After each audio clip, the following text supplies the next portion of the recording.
Sebuah kisah dari Intan_T @gundolsilir. Tony FS membacakannya untuk teman-teman di sini. Ini dia selengkapnya.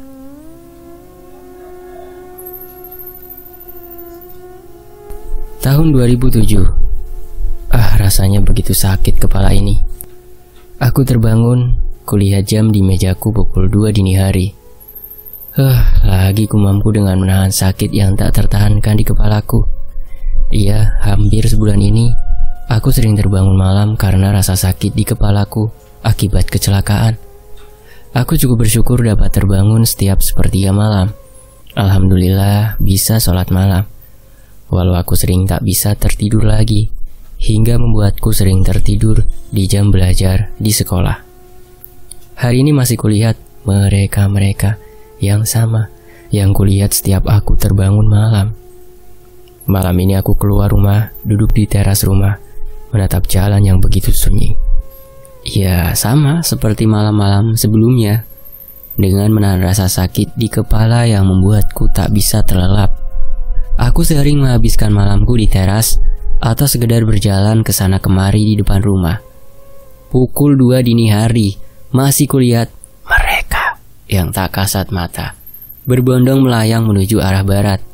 Beberapa di antara mereka tersenyum padaku. Beberapa pula ada yang mengajakku mengikuti mereka. Kadang aku hanya tersenyum, kadang hanya mengangguk mempersilahkan, kadang juga dikagetkan oleh mereka yang mengusiliku. Kadang ada juga yang mampir menemaniku duduk di teras. Aku tahu kemana saja mereka akan pergi. Mereka akan pergi menyebar, mengganggu orang-orang yang kurang iman, dan menjahili orang-orang dengan kebodohan. Mereka ini penghuni lahan yang tak jauh dari rumahku. Di lahan itu seperti rawa, karena bekas sawah yang ditinggalkan.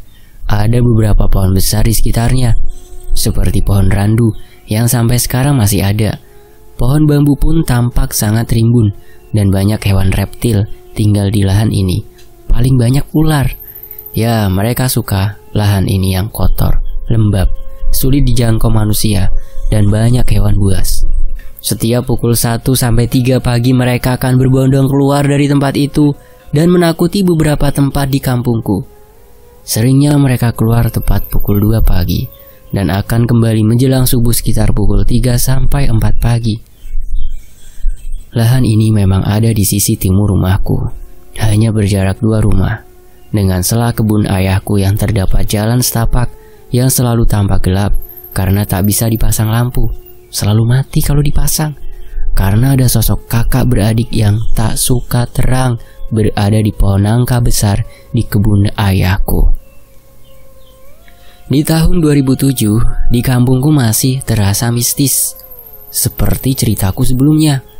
Pada pernikahan kakakku tahun 2006, di kampungku masih banyak yang suka melakukan hal mistis untuk hal-hal yang kurang pas.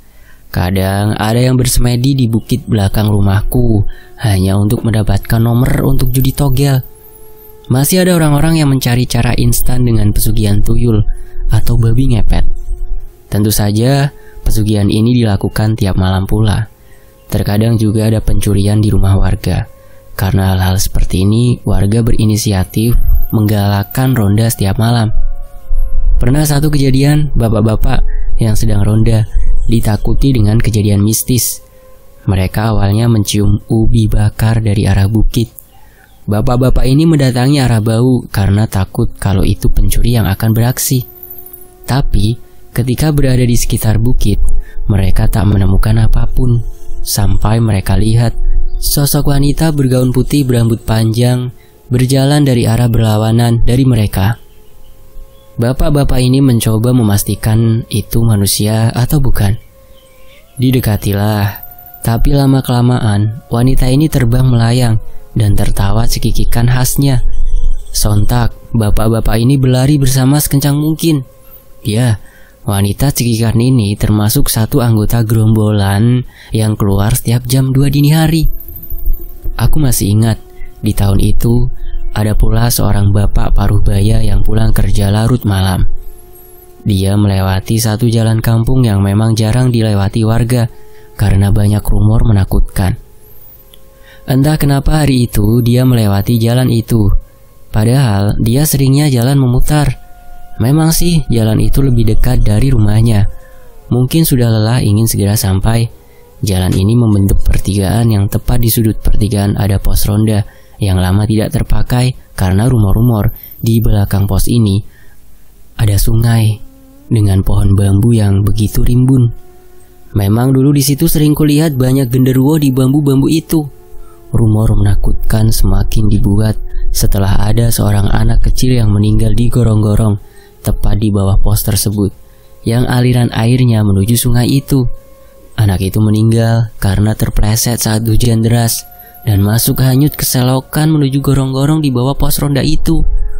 Walaupun anak itu hanyut sampai ke laut, tapi warga kampung banyak berspekulasi kalau anak itu meninggal akibat kepalanya terbentur batu besar yang berada tepat lubang keluar gorong-gorong itu. Itu diperkuat dengan kepala anak itu yang masih banyak mengeluarkan darah segar saat dimandikan jenazahnya. Kembali ke Bapak Paruhbaya yang pulang larut malam tadi. Bapak itu berjalan kaki dan melewati pos ronda. Yang di pos ronda dia melihat ada seorang gadis menangis tertunduk. Bapak itu menghampiri gadis itu karena merasa kasihan sudah larut malam masih di sini. Mengira gadis itu mungkin tersesat, tapi saat ditanya, gadis itu menoleh dengan muka hancur yang berlumuran darah. Bapak itu seketika lari terbirit-birit menuju rumah. Yang bikin gempar, sampai 2 mingguan bapak itu sampai tidak mau makan, tidak mau bicara, dan tidak mau beraktivitas sama sekali. Dia seperti sangat trauma, sampai dibawa berobat kemana aja. Dia baru mau cerita setelah ditenangkan oleh seorang ustadz di kampungku. Ya, gadis berlumur darah ini masih sama dari gerombolan geng pukul 2 dini hari. Dulu aku tidak begitu paham, tapi setelah hampir sebulan aku selalu memperhatikan gerombolan makhluk-makhluk ini, aku baru menyadari sosok gadis ini benar-benar dia yang menakuti si bapak. Malam ini aku masih terduduk di teras. Ada satu anak kecil dari mereka yang menghampiriku dan mengajakku bermain petak umpet. Karena aku bosan, aku mengiyakannya. Aku bermain dengan anak ini. Sesaat aku terpejam untuk memberi kesempatan padanya untuk bersembunyi. Tapi saat aku terpejam, aku merasa berada di tempat lain yang tak ku kenali. Aku sontak terkejut dan berusaha membuka mata. Tak kulihat lagi anak kecil tadi. Apa tadi? Gumamku merasa bingung dengan yang kurasakan tadi. Sepertinya aku mengikuti anak tadi bersembunyi di alamnya. Aku merasa sedikit takut. Kuputuskan masuk rumah dan ke kamar. Aku berbaring di tempat tidur dan mencoba memejamkan mata agar tertidur kembali. Tapi saat aku pejamkan mata, aku seperti kembali ke tempat yang tak kukenal tadi. Aku terkejut lagi. Jantungku berdetak kencang. Akhirnya aku tetap membuka mata dan mengingat mata pelajaran yang akan kupelajari hari ini di sekolah. Tak lama aku dengar suara langkah kaki menuju kamarku. Pasti itu ibu. Ya, ibuku emang selalu menengok anak-anaknya di kamar masing-masing tiap malam. Ibuku membuka pintu kamarku dan melihat aku tidak tidur. Aku pun mengatakan pada beliau, kepalaku terasa sangat sakit, yang kemudian membuat ibuku duduk di sampingku dan memijat kepalaku. Sebenarnya aku malu. Udah jadi anak STM masih seperti anak kecil yang dinina bobokan. Aku juga sedih saat itu aku sempat tak mengenalinya dan membuatnya menangis. Maaf ibu, bukan aku sengaja. Ibuku memijat kepalaku sambil menawarkan besok mau ke dokter lagi atau tidak. Aku katakan tidak, besok mau sekolah saja. Orang yang nabrak ini kok ndak tanggung jawab gini ya. Langsung ndak bisa ditelepon. Alamat yang diberikan ternyata juga bukan rumah aslinya, kata ibuku kepadaku. Aku hanya mengangkat bahuku, tanda tidak tahu. Bagaimana aku tahu? Bahkan aku mengalami kecelakaan pun aku tak ingat sampai sekarang. Aku hanya mendengar cerita dari ibuku dan teman-temanku bahwa aku mengalami kecelakaan. Kata mereka hari itu sepulang sekolah, aku bersama ketiga teman dekatku pergi ke rumah temanku untuk mengerjakan tugas. Sepulangnya, aku dan satu temanku naik angkot yang sama dan yang satu naik bus. Aku turun terlebih dahulu untuk transit angkot yang menuju rumahku. Ketika aku akan menyeberang, aku ditabrak oleh satu sepeda motor yang melaju kencang dari sisi kananku. Yang ternyata si penabrak ini mengantuk dan udah menabrak tukang beca sebelumnya. Dan itu aku tak sadarkan diri. Beruntung saat itu ada kakak kelasku yang melintas, rumahnya dekat kejadian. Melihat ada kerumunan dan mendekat, dia mengatakan pada orang-orang kalau dia mengenalku. Segera aku dibawa ke rumah sakit, dan kakak kelasku menghubungi beberapa temanku agar bisa menghubungi keluargaku. Karena seperti tidak ada cedera luar dan aku sudah sadarkan diri, aku pun diajak pulang. Dalam perjalanan, aku sempat tertidur sejenak. Saat aku membuka mata, aku melihat banyak orang mengerumuniku di tempat tidur. Aku merasa sangat asing pada mereka dan menanyakan siapa mereka semua. Dari raut wajah mereka, tampak mereka sangat terkejut dengan pertanyaanku. Lalu, seorang wanita parubaya mendekat kepadaku dan mengelus kepalaku dan menanyakan dirinya kepadaku. Aku hanya menggelengkan kepala, tanda tidak tahu. Sontak wanita ini langsung menangis sesenggukan dan memelukku erat. Ya, sekarang aku tahu bahwa wanita itu ibuku. Saat itu, ku dengar suara azan dari masjid. Aku bertanya itu azan untuk sholat apa? Ibuku menjawab, itu azan sholat isya. Kata ibuku, saat itu aku segera turun dari tempat tidur dan mengambil wudhu, kemudian sholat isya. Tapi baru aja aku menyelesaikan 4 rakaat sholat isya dan sudah salam, aku menanyakan lagi pada orang-orang, apakah aku sudah sholat isya apa belum? Kemudian aku bangun dan sholat lagi, hingga berulang-ulang. Entah berapa kali aku sholat isya, sampai aku dihentikan oleh ibuku dan disuruh istirahat kembali, dan aku pun tertidur. Dari cerita ibuku, pagi hari aku melakukan aktivitas seperti biasa yang aku lakukan setiap hari ketika akan berangkat sekolah. Aku juga menaiki bis seperti biasa, sampai ibuku mengikutiku sampai ke sekolah dan menyampaikan kepada guruku apa yang kualami kemarin. Hari itu aku ingat, guru wanita menggandengku menuju kelas. Tapi, aku tak ingat sama sekali siapa guru itu. Aku disuruh duduk di bangku paling depan dari kelas itu, yang kemudian beberapa teman menghampiriku dan mengerumuniku, menanyakan banyak hal kepadaku. Sungguh aku ketakutan, karena aku tak mengingat mereka satupun. Aku pun menangis. Guruku wanita datang lagi kepadaku, menanyakan bagaimana keadaanku dan menanyakan namaku. Aku sungguh kebingungan saat itu. Aku baru menyadari, aku pun tak ingat siapa namaku. Aku melihat teman-teman sekitarku. Kulihat nickname di baju mereka semua. Respon aku langsung menunjuk nickname yang menempel di bajuku. Sungguh saat itu aku mulai sangat kebingungan dengan yang terjadi kepadaku. Aku bahkan tidak ingat aku biasa sampai ke sekolah. Kulihat sekelilingku untuk memastikan aku mengenali suasana dan orang-orang di kelas. Tapi aku tak juga ingat. Detik ini dengan sedih mengingat kejadiannya. Nulis cerita ini maksudnya ya. Kulihat beberapa siswi di kelas nampak tertunduk dan menangis. Aku tak mengenali mereka, yang setelahnya ku tahu mereka teman dekatku yang bersamaku sebelum kecelakaan. Untuk beberapa waktu aku tak mengingat orang-orang, juga kejadian sebelum kecelakaan. Butuh berbulan-bulan untuk aku mengingat kembali orang-orang, itu pun ada yang berkenalan kembali karena benar-benar tidak bisa mengingat. Bahkan banyak memori kenangan sebelum kecelakaan menghilang sampai saat ini. Tak hanya pada ingatanku, kecelakaan ini juga berdampak pada sisi supranaturalku. Awalnya aku tak menyadari, bahkan saat awal-awal aku berusaha mengingat, aku juga tak ingat aku bisa melihat mereka yang tak kasat mata, yang kadang membuatku tidak bisa membedakan mana yang manusia dan mana yang makhluk halus. Aku jadi sering bermain dengan mereka, yang tanpa aku sadari bahwa mereka bukan manusia. Lama-kelamaan aku ingat tentang mereka-mereka, karena seringnya penampakan mereka yang tidak layaknya manusia. Aku mulai menjauh dan tidak bermain dengan mereka. Tapi hal itu menjadi jalan menembus kesadaranku untuk membuatku bingung, mana alamku dan mana alam mereka. Hanya dengan aku memejamkan mata, mereka sudah bisa mengajakku menuju alam mereka. Seringkali saat latihan pencaksilat, aku tak sadarkan diri karena terbawa ke alam mereka. Karena di pencaksilat ada gerakan pernafasan dengan memejamkan mata.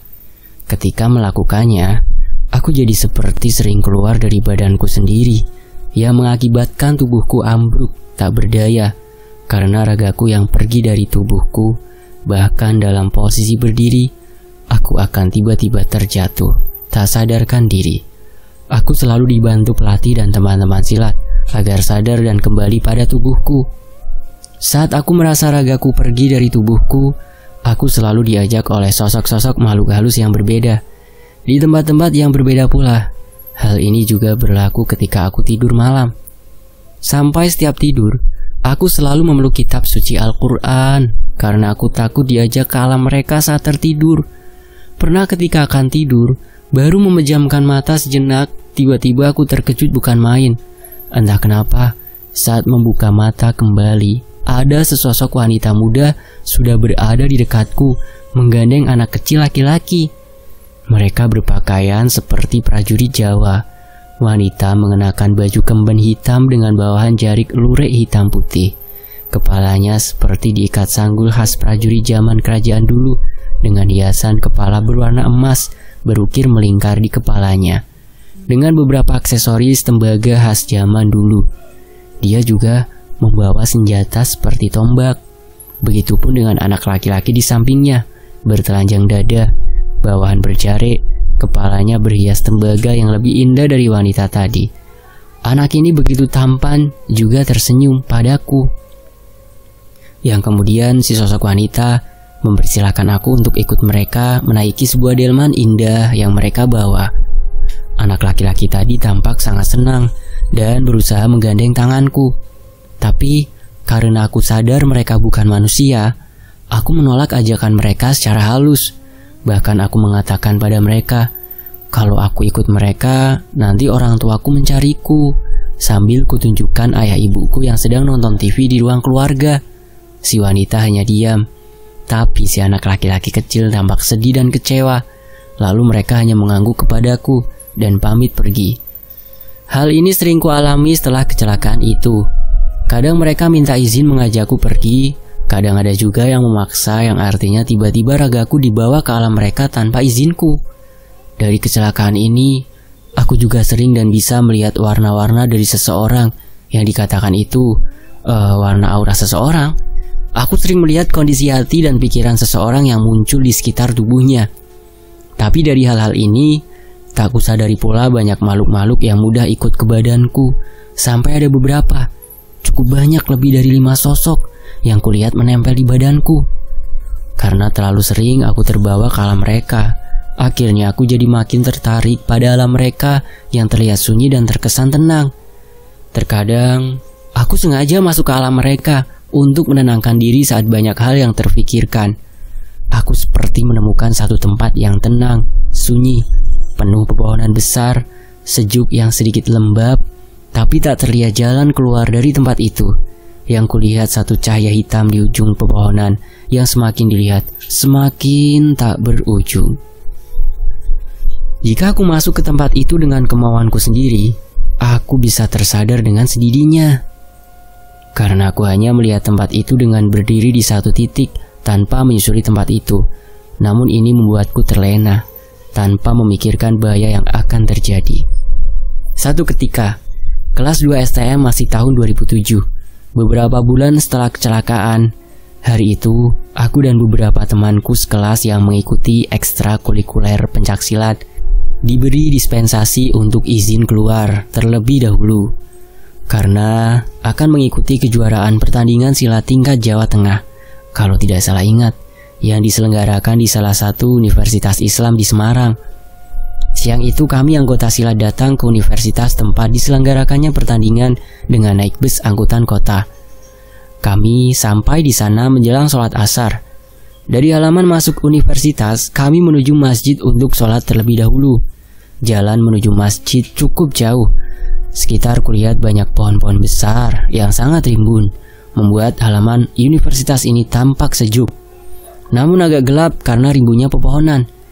Di belakang universitas ini terdapat rawa-rawa dan tambak-tambak yang cukup luas. Itu karena universitas ini tak jauh dari laut. Ada beberapa bangunan yang tak terpakai karena tampak sudah hancur dan akan roboh. Sampai di masjid, kami sholat asar. Selesai sholat, kami menuju aula pertandingan. Aula ini terletak di lantai 3 di satu gedung universitas ini. Lantai 1 dan 2 sepertinya digunakan untuk kelas. Kami harus menaiki tangga 2 lantai untuk sampai karena pertandingan silat. Sampai di atas kuliah sudah sangat ramai dan para pesilat sudah bersiap untuk bertanding sesuai jadwal pertandingan mereka. Sedangkan jadwal bertandingku baru esok hari. Kulihat sekeliling tampak penuh orang, juga penuh makhluk halus bawaan dari pesilat-pesilat yang ada di situ. Aku belum melihat makhluk yang asli ada di bangunan ini. Aku segera menuju tempat bersiap untuk anggota pencak silat dari sekolah kami. Kulihat jam di HP-ku saat itu sudah hampir setengah 5 sore. Setelah briefing sebentar untuk mengetahui peraturan pertandingan, aku menyempatkan diri sebentar untuk melihat pertandingan di aula besar. Sempat kulihat sosok yang amat besar berwarna hitam di dekat seorang pesilat yang akan bertanding. Entah dari mana asal pesilat itu. Kutanyakan pada pelatihku, makhluk apa itu? Sepertinya itu makhluk pembantu pesilat itu. Entah apa maksudnya saat itu aku juga kurang paham. Hampir jam 5 sore, HP-ku bergetar. SMS masuk dari satu teman dekatku. Dia dan satu lagi temanku datang ke universitas tempat pertandingan. Mereka sudah menunggu di depan masjid universitas. Aku segera turun untuk menemui mereka berdua. "Kok kalian kesini? Kenapa?" tanyaku. "Nggak apa-apa, nemenin kamu aja ngasih semangat. Kan kalau besok kita sekolah nggak bisa datang," jawab mereka sambil tersenyum. Dibarengi satu teman sekelasku yang juga anggota silat menyenggolku dan berucap, "Cie, besok kan kamu ulang tahun." Aku baru inget. Besok hari kelahiranku, yang juga berbarengan dengan hari kelahiran satu teman dekatku. Tapi saat itu, dia tidak ikut ke universitas karena rumahnya terlalu jauh.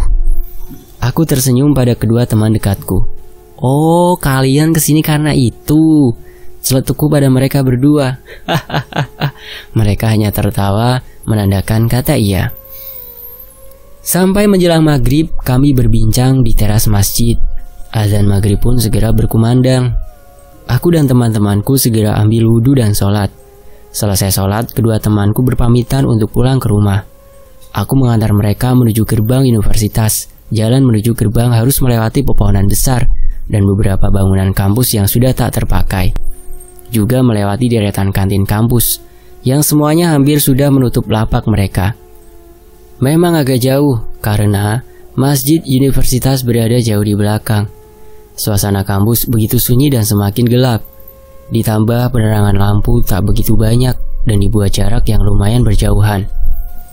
Ribunannya dedaunan dari pohon-pohon besar ini semakin membuat cahaya seakan meredup. Aku cukup merasa nyaman dengan kesunyian ini. Sampai kusadari mereka mulai menampakkan diri hampir di semua tempat. Beberapa wanita berbaju putih, berambut panjang, tampak melihat ke arahku dan melambai padaku dari atas pepohonan. Sesekali terdengar suara tawa mereka. Di beberapa sudut bangunan yang gelap nampak makhluk besar, hitam, berbulu lebat dan bermata merah, dan makhluk-makhluk lain yang terlihat tidak utuh tubuhnya. Aku hanya melewati mereka tanpa memperdulikan mereka. Tak kukatakan pula pada kedua temanku apa yang kulihat saat itu. Kuantarkan temanku ke gerbang dan segera aku naik kembali ke gedung tempat pertandingan. Aku berlari kecil menaiki tangga dari lantai 1 ke lantai 2. Tiba-tiba ada yang menabrakku tembus badanku. Aku berhenti dan menoleh. Satu sosok berbalut kain putih yang terikat di beberapa bagian tubuhnya dengan mata yang berdarah, pocong, melayang pelan menjauh dariku setelah menabrak menembus tubuhku. Astagfirullah, ucapku. Aku berlari lebih cepat menuju atas. Sampai terengah-engah aku berlari. Semua teman pencaksilat sampai mengalihkan pandangan mereka kepadaku. Pelatihku bertanya, "Ono opo? Kok nganti menggeng-menggeng ngono?" Iku pocong," jawabku, sambil menunjuk ke arah belakang dan masih terengah-engah. Semua tertawa terbahak melihatku. Aku mengernyitkan dahi dan duduk di depan mereka semua. "Lah ada apa toh? Kok malah pada ketawa?" tanyaku pada mereka. Mereka bercerita, ternyata mereka juga sudah dijahili dengan penampakan pocong ini. Entah kenapa, mungkin pocong itu hanya ingin iseng. Aku jadi ikut tertawa. Ternyata pocong itu tak hanya cari perhatian padaku, tapi pada banyak orang. Sampai pukul 9 malam, keadaan masih baik dan pertandingan berjalan dengan lancar. Aku putuskan untuk pulang dulu ke rumah dengan diantar salah satu anggota pencaksilat. Esok hari datang lagi untuk bertanding. Pagi hari yang kuingat waktu itu hari Jumat. Dan hari ini usiaku tepat 17 tahun. Sangat kebetulan saat itu tepat sekali dengan hari aku dilahirkan dari rahim ibuku. Hari Jumat, weton Jawa yang sama dan di tanggal yang sama pula. Setelah bersiap, aku segera berangkat ke universitas tempat diselenggarakannya pertandingan silat. Aku merasa cukup bersemangat karena hari ini hari lahirku. Walaupun belum ada teman-teman silat yang memberiku selamat. Tampaknya mereka sedang fokus pada pertandingan hari ini. Karena hampir semua dari kami akan bertanding maraton atau bergantian. Pagi itu cuaca sangat cerah. Terik matahari juga semakin menyengat seiring waktu yang berjalan. Hari itu aku akan bertanding ba'da zuhur. Jadi pagi aku masih cukup waktu untuk pemanasan sebelum bertanding. Sekitar jam 9 pagi, aku melihat dari depan masjid kampus ada sesuatu yang terbang melayang. Tak tampak jelas. Aku agak penasaran dan coba kuperhatikan kembali. Ada satu pasukan dayang mengiringi satu delman yang mewah. Mungkin ada lebih dari 10 sosok dayang berpakaian khas Jawa, seperti Ratu Pantai Selatan atau Nyi Roro Kidul. Aku hanya melihat selendang berwarna hijau menyulur panjang dari delman sampai ke atap masjid. Aku tak cukup bisa melihat sosok yang berada di dalam delman itu, karena posisiku yang hanya mendongak ke atas dari halaman masjid. Aku bertanya kepada temanku, FR, yang juga bisa melihat makhluk tak kasat mata. Apakah dia juga melihat apa yang aku lihat? Dut, itu lihat. Panggilan kesayangan dariku untuk FR yang berbadan gembul, sambil mengarahkan kepalaku ke atas atap masjid. Ih, iyo, kamu juga lihat toh. Seneng toh kamu warnanya hijau. Kebetulan warna kesukaanku emang hijau, dan aku pun jawab dengan ketawa. Ya, bukan yang kayak gitu juga, Dut. Yuk, Dut, naik. Setelah sholat duha, aku dan teman yang lain memutuskan naik kembali ke lantai 3 gedung pertandingan. Sesuai jadwal, beberapa di antara kami sudah ada yang maju untuk bertanding pagi itu. Giliranku maju karena pun segera tiba. Aku merasa gugup. Aku duduk di depan jendela dengan kaca yang sangat besar. Dengan arah pemandangan dari jendela ke bawah nampak halaman kampus yang luas dan rimbun, serta masih bisa melihat masjid terutama atapnya karena di lantai 3. Dan yang sampai sekarang aku merasa itu kesalahanku adalah saat itu aku merasa gugup, dan aku mencoba mengatasi kegugupanku dengan memasuki dunia mereka yang sunyi dan terlihat tenang. Aku duduk bersila menghadap kaca dan memejamkan mata. Kurasakan ketenangan. Aku ingat sebelum menutup mata, aku melihat sosok yang berada di dalam delman yang diiringi dayang tadi. Dia tampak cantik dengan selendang hijaunya, melintas terbang dengan suara delmannya yang gemerincing di telingaku. Wanita itu tersenyum kepadaku. Aku balik tersenyum dan menyaksikannya hilang berlalu ke arah laut. Aku tidak begitu menghiraukannya dan segera menutup mata. Beberapa saat aku menghilangkan rasa gugupku. Aku tersadar sudah dalam keadaan terbaring dari awal posisiku duduk. Aku segera bangun dan melakukan gerak pemanasan sebelum bertanding. Lalu aku berlari aula pertandingan, duduk samping pelatih menunggu giliranku. Giliranku pun tiba. Aku mulai pertandingan cukup baik. Tapi di tengah pertandingan, aku merasa tubuhku agak lemas. Mataku agak kabur melihat lawan maupun sekitar. Tanganku sesekali melakukan gerakan seperti menari, tanpa aku menyadarinya. Aku masih cukup sadar, tapi badanku seperti sudah dikendalikan. Kadang aku sambil tersenyum-senyum membuat kembangan dan tangan yang menari gemulai. Di tengah-tengah break sebentar untuk ronde kedua, aku sempat mengatakan kondisi badanku yang sulit kukendalikan pada pelatihku. Pelatihku mengatakan untuk fokus terlebih dahulu. Fokus. Oke, aku harus fokus, pikirku saat itu. Pertandingan dilanjutkan, tapi sungguh ini bukan diriku. Tubuhku semakin tak bisa dikendalikan. Aku semakin menari gemulai, bahkan menggoyangkan kepalaku. Aku sangat sadar ini bukan diriku. Iya kali kan, boro-boro aku bisa nari seluas itu. Tidur aja aku gak bisa luas. Selesai pertandingan, aku menuju tempat istirahat dan berganti baju.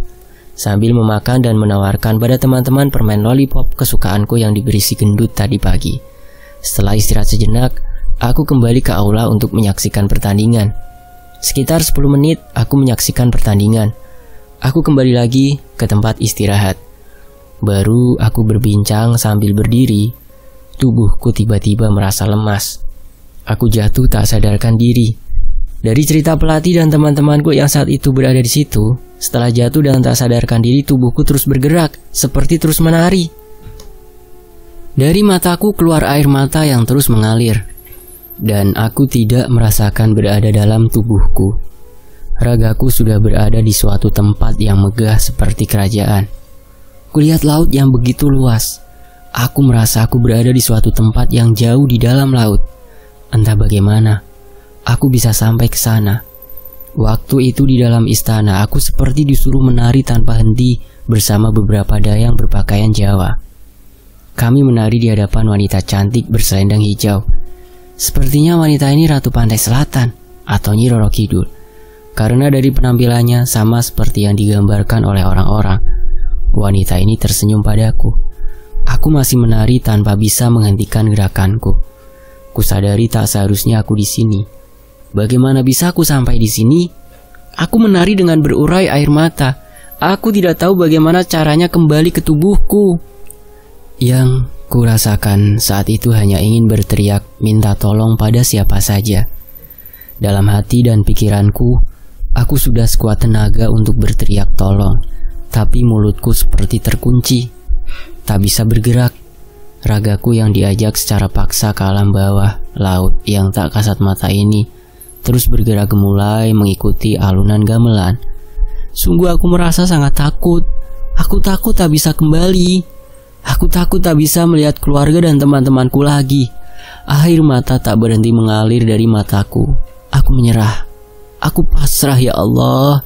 Tolong bantu aku kembali. Doaku dalam raga tanpa tubuhku. Aku terus berdoa kepadanya, yang setelah beberapa lama Allah mendengar doaku dan mengabulkannya. Tiba-tiba satu orang yang kukenal, termasuk petinggi dari perguruan pencaksilat yang kuikuti. Beliau adalah orang yang membantuku dari awal sejak aku mengenal jin turunan yang selalu bersamaku. Beliau datang tepat di hadapan Ratu Pantai Selatan, berdiskusi sebentar dengannya, kemudian menarik tanganku dan membawa ragaku pergi, terbang menaiki satu kuda berwarna putih. Kuda ini bertanduk satu, bersayap lebar, seakan dapat terbang tinggi dan jauh. Tanpa bicara, aku hanya terdiam di belakang beliau dan berpegang erat. Aku sudah tak bisa berpikir apapun. Beliau mengantarku sampai ke ruangan di mana aku jatuh dan tak sadarkan diri sebelumnya. Ragaku turun dari kuda putih itu, memijakkan kaki ke ruangan dengan menembus kaca besar yang berada di ruangan itu. Matur suwun sanget, ucapku pada beliau. Beliau hanya mengangguk kemudian pergi terbang dan menghilang. Kebingunganku belum usai. Setelah ragaku dibantu kembali ke ruangan itu, aku belum bisa kembali ke tubuhku. Aku hanya berdiri di pojok ruangan itu di samping kaca besar. Ya Allah, bagaimana masuk ke tubuhku sendiri? Aku berucap dan menangis terseduh. Ketakutanku memuncak saat melihat tubuhku sendiri bergerak masih terus menari dan mengeluarkan air mata dengan terpejam. Kulihat pelatihku duduk bersila di hadapanku dan terdiam seperti fokus.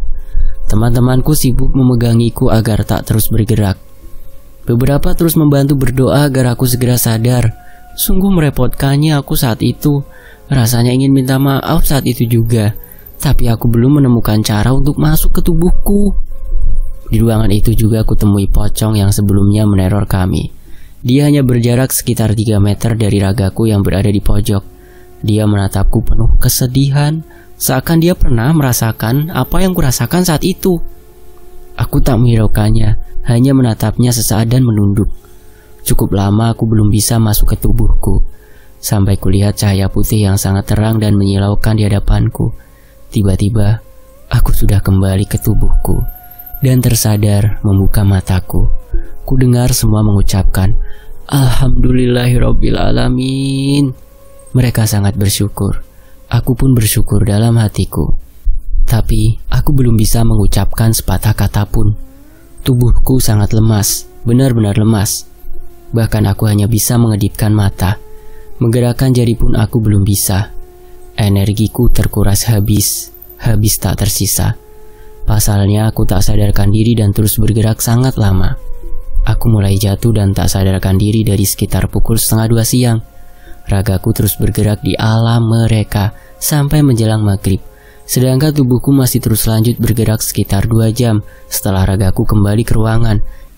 7:30 sampai jam 8 malam, aku baru tersadar. Tubuhku tak bisa digerakkan sama sekali. Aku menjawab pertanyaan pelatihku dengan kedipan mata beberapa kali.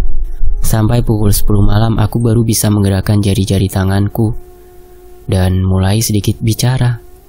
Aku ditawari pulang agar ibuku tidak khawatir, tapi aku meminta waktu sebentar lagi agar setidaknya dapat duduk. Hampir jam 11 malam aku masih belum bisa bangun dan duduk sendiri dengan tegak. Tapi aku tetap meminta diantar pulang, karena di rumah tidak ada yang bisa mengabari kondisiku. Aku juga tidak mau menginap di tempat ini. Rasa takutku masih tak bisa kusingkirkan. Aku dipapa pelatihku dan satu kakak kelasku untuk jalan turun ke tempat parkir. Rasanya aku berjalan bagai melayang, karena seperti menggantungkan badanku kedua orang. Bahkan kepalaku tak dapat tegak sempurna. Aku diantar ke rumah yang sudah ditunggu ibuku di depan rumah. Pelatihku menjelaskan singkat tentang kondisiku kepada ibuku. Aku segera dibantu masuk ke kamar untuk istirahat. Aku terbaring dan memejamkan mata dan langsung tertidur. Pagi harinya aku masih sangat lemas, namun aku sangat terkejut dengan kondisi kamarku yang sangat berantakan. Sprei sudah lepas dan jatuh ke lantai. Selimut juga sudah di bawah. Begitu juga dengan bantal dan guling yang sudah di lantai dan sudah tak bersarung. Ada apa denganku dalam tidurku tadi malam? Gumamku keheranan. Apa aku bergerak lagi tak sadar? Ini sungguh tak biasanya. Sama persis seperti hari aku pertama kali mengikuti ruqyah di sekolah. Esok harinya setelah tidur malam, kamarku juga berantakan seperti ini. Aku sangat yakin ini di luar kesadaranku. Karena biasanya aku tidur pun jarang bergerak, tetap pada posisi berbaring awal sampai aku terbangun sendiri. Dan segera kurapikan kembali kamarku. Sampai siang tiba dan aku sudah tertidur lagi beberapa kali. Kudengar suara teman-teman dekatku datang ke rumah, membawakan sebuah kue hari lahir dan sebungkus kado. Dengan tubuh yang masih lemas, aku menyambut mereka dengan gembira. Ternyata mereka sudah tahu kondisiku dan keadaanku kemarin. Mereka juga bercerita kalau teman sekelas FR yang juga anggota silat dari itu kesurupan di sekolah, yang membuat heboh seisi kelas dan merepotkan beberapa guru. Aku hanya tersenyum dan berdoa semoga tidak ada lagi hal seperti itu. Aku tidak mau lagi datang ke universitas itu. Aku tak mau lagi tersesat di alam mereka. Cukup sekali dan tak akan ada lagi. Dari kejadian itu, aku sangat trauma pada pantai. Aku bisa melihat pantai atau laut, tapi aku tak pernah mau mendekati air di pantai.